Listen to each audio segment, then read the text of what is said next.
Tak zatiaľ je pekné počasie, niektoré rýchlostky už sme dokonca minulý rok vyšli, takže už sa nám to začína niečo opakovať.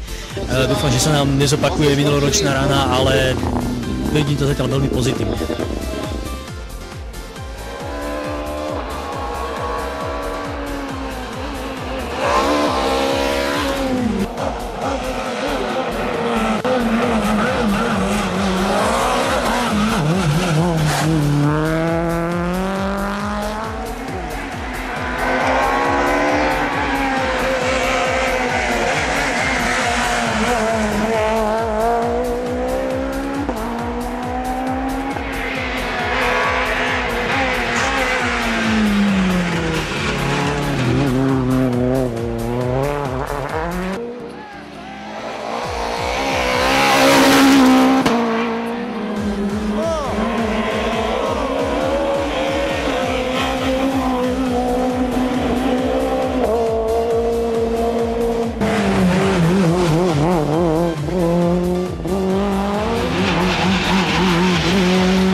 Troška som mal obavy, zo začiatku som išiel veľmi opatrne a som rád, že sme dnes v cieli.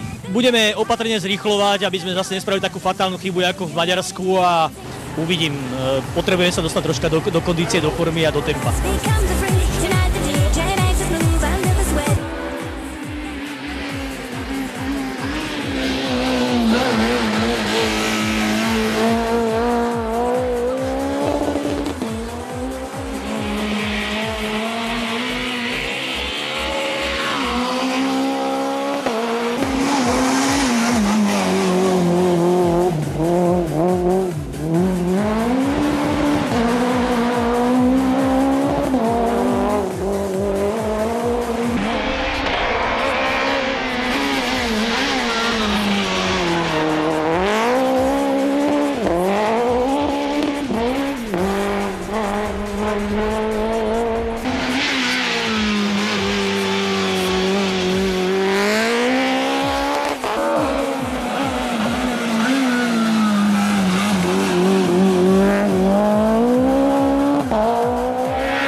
som rád, že nejaké body sme zobrali. Troška ma mrzí to včerajšie takéto to pomalé štartovanie sa po tom roku, kde sme išli naozaj veľmi opatrne preto, aby sme nespravili nejakú chybu. No a to nás vlastne stálo možno lepšie umiestnenie dnes. A aj keď súboj s Balajom sa mi veľmi páčil na záver dňa. Včera to bolo také ustrachané, skôr opatrné, aby sme nespravili takú fatálnu chybu, jak v tom Egride. Na nejakej šotoline sme sa vyšúpali von a tým pádom skončil celý pretek. Takže to som si včera dával pozor a postupne to sebavedomie rástlo a myslím si, že to je dobre.